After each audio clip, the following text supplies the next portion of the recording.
Welcome to Clearing the Clutter Inside and Out with Julie Caraccio. Every Tuesday at 1 p.m., Julie interviews experts on all areas of clutter: physical, mental, emotional, and spiritual. Learn easy to implement tips on how to release clutter and get organized to create the life you choose, deserve, and desire. An award-winning professional organizer and coach, Julie also shares suggestions to help you live clutter-free for a more joyful and fulfilling life. Looking to change your life? Are you ready to release all your clutter, physical, mental, emotional, and spiritual? Our Declutter Your Life is a year-long how-to, go at your own pace workbook course to guide you through the process of clearing clutter. Also available by 3-month individual topic. Learn more at reawakenyourbrilliance.com. Hey everyone!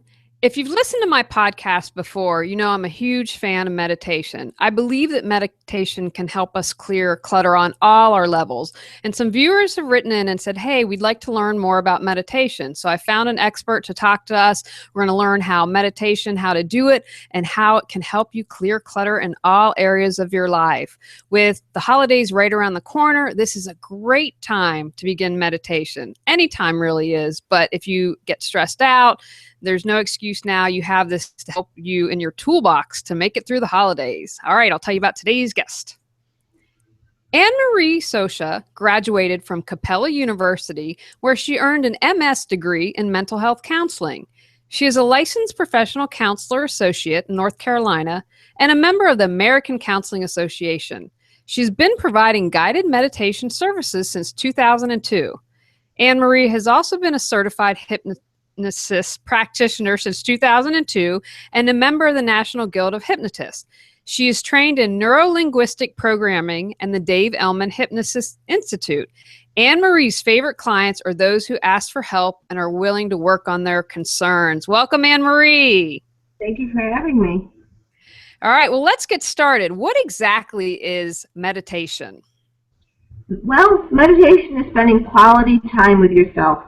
Meditation is learning to quiet the mind in the midst of a busy life. You mentioned the holidays, and I know the holidays can get very hectic and busy, all the hustle and bustle, buying presents and shopping and TV commercials glaring at you all the time, and buy this, spend that. Spending quality time with yourself. Listen and silence have the same letters. Meditation is listening to the silence. How does meditation help us reduce mental clutter?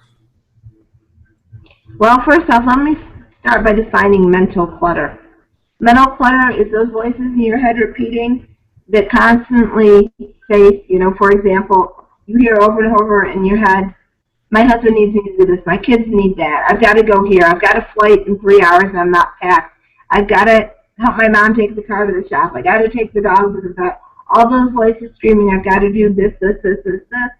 And so you don't have time to think for yourself. You don't have time to just take a deep breath.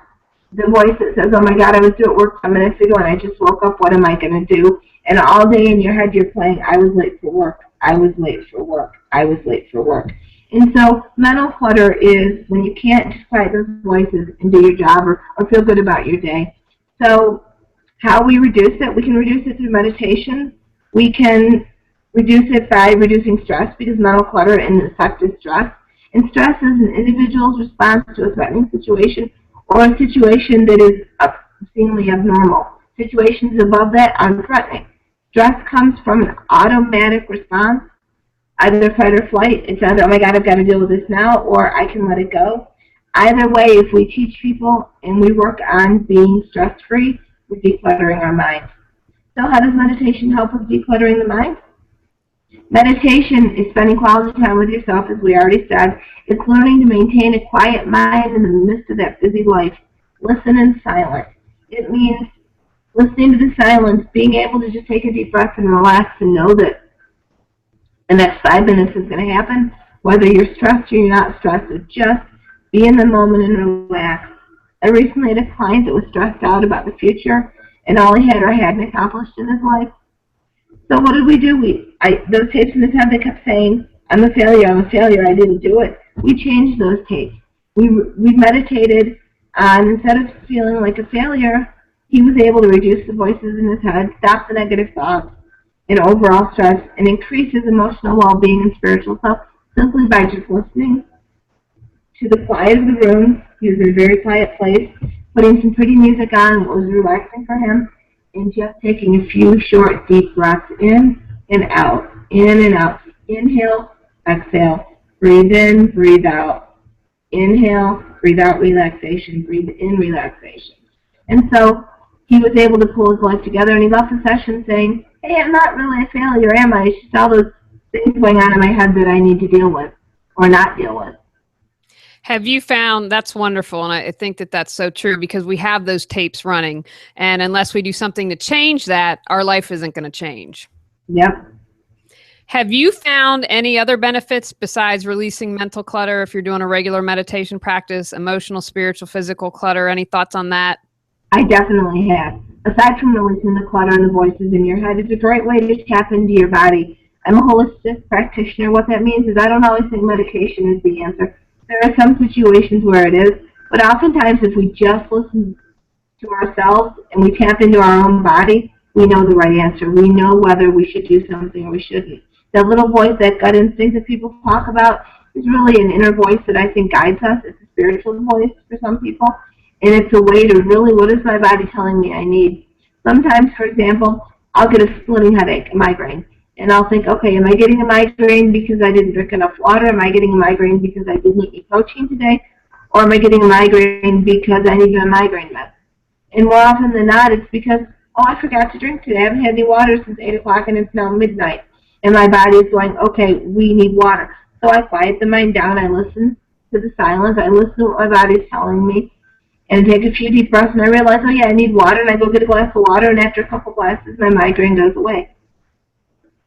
Right. So yeah, it's also a way to tap in. I often take clients too, and this is not for every client. I reiterate, not every client feels this way, but some clients want to tap into their spiritual advisor, and they want to hear maybe from the universe, if that's something that you believe in, about how to get to the next level or what's the next step for me. So we meditate and we just listen to the voices that come, and I'm not talking a schizophrenic type voice. I'm talking, you're hearing from your powers that be, whether it's an angel or a God or whomever, and you're just tapping in and listening and going, okay, what makes sense to me? What do I do next? I often say to people, let's go on a journey and look at the future. And they'll look, what do you see around you? What does it look like? And they don't have to tell me, or they can. And when they come back, they feel a sense of peace typically, because they then can say, okay, I saw me 5 years from now, and I was relaxed, and my kids were happy, and life was good, and blah, blah, blah, and that's what it's about. Absolutely. What other benefits have you noticed for people who meditate regularly? Well, I recently read a startling statistic, and it absolutely blew my mind. 70 to 90% of doctor visits are because of conditions either caused or greatly aggravated by stress, by mental clutter, according to the American Academy of Family Physicians. So meditating regularly, we've already talked about it, reduces stress. It releases hormones that help really reduce your stress. It allows the mind and body to rejuvenate and get back to a state of peace and harmony. It's also associated with improvement in a range of physical and psychological areas, including stress, anxiety, addiction, depression, eating disorders, cognitive function, and it also lowers blood pressure. So if you're stressed out, take a few deep breaths. A lot of people say to me, well, I want to quit smoking, but I can't. I don't know how. It relieves my stress. Well, it's not typically the cigarette or the nicotine or the toxins that are in it. What's relieving the stress is you're taking some deep breaths and you're allowing your body to relax. You breathe in, breathe out, relax. And after about 2 or 3 minutes of that, most people find their blood pressure is significantly reduced. And it didn't require a cigarette or a drug. It required oxygen, which is free. Who doesn't like free? Well, it's free, and, you know, there are no side effects, at least none that I've experienced. That's right. Can you share a couple different, I know there are probably, I don't know how many, but lots of different ways to meditate. Can you share a few with us? I will. I'm going to start with a little bit about telling you the history of meditation, just so you kind of know the foundation of it, and then I'll tell you some different types. Meditation is often associated with Hindu and Buddhist tradition. and even religion. However, many cultures practice religion, so it'd be silly to say that it's only Hindu or Buddhist. It's actually many, many cultures practice it. We think of monks in robes sitting on a mat in a trance for 12 hours a day. Sometimes that's true. That can be. There are monks that do that. I know I have a personal Indian friend. He rolls around the floor in a circle around his living room for 5 hours. That's his meditation. But everybody has their own practice of meditation. It doesn't have to be rigid. It doesn't have to be a class. It doesn't have to be a specific something. It has to be what works for you. So meditation can be as simple as a trance. You place yourself in a deep trance by relaxing and just letting your mind wander where it needs to, and kind of focusing in on what your body's telling me or telling you. It can be a guided meditation where you put in a CD or a tape, or you hire someone like myself to guide you through a journey. It can be prana or pranic meditation, which is a form of deep breathing to induce trance. It can be chakra balancing, which is a way to balance your chakras. And if you don't know about chakras, C-H-A-K-R-A-S, certainly look them up on the internet. But we have chakra points, and there's a lot of tradition around balancing those and centering your body. It can be done as a guided meditation or a music meditation. A music meditation is listening to your favorite music and what some people call zoning out. It doesn't have to be a formal thing. Mindfulness meditation is being in the moment and accepting the moment and just ignoring all outside sounds and not giving value to things. It's just allowing yourself to be in that moment. There's a variety of other ones, but those are some of the most common ones that people will hear of.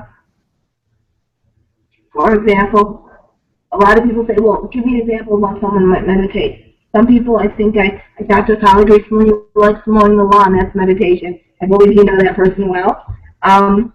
But then there's other ways. I know someone who's vacuuming. For them, that is the most meditative thing they can do is vacuuming their house. For me personally, I love being in New York City. The hustle and bustle and the lights in the city and the theaters, the go, go, go. To me, that is music to my ears, and that's meditating. But I also like listening to the ocean. I love listening to a heavy rain. I love listening to people on a guided meditation if they're guiding me through a journey. There's lots of meditation. So it's really up to each individual person what works for them. Yeah, I find that the mowing the lawn is very meditative for me. I unfortunately have gotten poison ivy a couple times, so I have to give up the rest of yard work, but I won't give up the lawn because it's very meditative. And I appreciate that because I think one of the things that prevents people from meditating is being like, I know the first time I tried it, I was sitting on a little cushion and with the Zafu, I think it's called, and it was the most uncomfortable thing in the world. I couldn't do that. But if you're open to different alternative things, you're still going to get the benefits of meditation, even if it's not technically meditation. Exactly. Everybody meditates differently. And people often say, well, what should I expect when I meditate, or what should I expect when I'm done meditating? There is no right or wrong. If it relaxes you, it's good as long as you're not harming anybody else. And you're not so noisy that your sweet mate or your husband is complaining. You're all good. Go for it. I'm with you 100% on that. How often do you suggest that people meditate? Well, meditation is a gift you give to yourself. I recommend 15 to 20 minutes a day, 3 times a week at least. The more often you do it, the more stress-free you'll be. And what I recommend is when you're meditating, take a few minutes to think about how stressed out am I, and think about what you want to meditate on. And then when you're done, how stressed out do you feel when you're done? You should feel significantly reduced. I try to meditate at least 5 minutes a day. If I can do the full 20, that's great. I know everybody has a busy lifestyle, so I can't say that rigidly you have to do it. If you have time, at least 5 minutes a day of listening to your inner voice is amazing. It does wonders. Absolutely does. And I find when I'm in that meditative state and it's listening through my body and less so in my mind, which can get the ego involved, my body and the heart and all that, and the soul is the true wisdom. That's exactly it. You are so spot on. Thank you. You're welcome. I'm glad to help and contribute when I can. Now, is there any way you could lead us in a short meditation exercise? Sure. I'm going to do a short one that anybody can do. I don't recommend doing it while you're driving, while you're in the kitchen cooking, while you're doing anything that requires your full attention, because you're going to be relaxed. On the other hand, who doesn't want to relax? So sit back and relax. What I usually tell people to start off with is tense up and take a deep breath. Tense your whole body up. And notice how you can't really take a deep breath. It's hard. Relax. Now relax your body. Now try taking a deep breath. When you do that, we realize that if we want oxygen in our body and in our lungs, we have to de-stress. So I'm going to lead you in a meditation that will allow you to deep breathe and get past all that. I can't do this, it's stressed out mode. So the first thing I want you to do is, and I recommend this when you're doing meditation, is make sure you're in a peaceful place. You've got comfortable clothes on. You're breathing through your nose typically. You can itch your nose, scratch, whatever you need to take care of it. Ignore the outside distractions. Just relax. Don't attack thoughts if you get them. Just let them come, let them go. Be in the moment. Detach and view yourself as just thoughts being outside of you. They're not in you. They're not there for a purpose. They're just coming and going. Be a witness. Don't get caught up in the drama of meditation. There's no such thing as a bad meditation. I suggest that when you breathe from the lower lobes, like down where your belly button is, or a little bit lower, because the lower you get with your deep breathing, the more you're going to get oxygen in your lower lungs. And in your lower lungs, that oxygen actually is going to reduce the stress more significantly and faster. So, when we talk about what we're going to do for the meditation, I want you to close your eyes for me. This is going to be just a 1 or 2 minute meditation so that you can get a sense of what meditation is. I want you to take 5 very deep breaths in and hold each one for the count of 2 or 3 and let your mind wander wherever it needs to.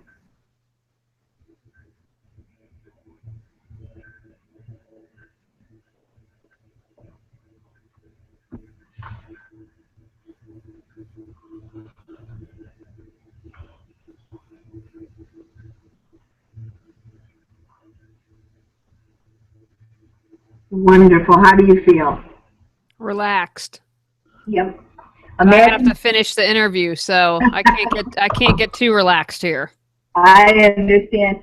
Sometimes I have people do it for 5 minutes, just breathe in and breathe out, listening to the sounds around them, but not saying, oh my God, there's a car that went by, or that's an alarm. Just breathe in, breathe out. Okay, that's the car alarm. Let it go. That's the radio. Let it go. That's an airplane flying over. Okay, I noticed it, and you let it go, being mindful. Do that for 5 or 10 minutes, and you will find yourself so relaxed that you may want to fall asleep.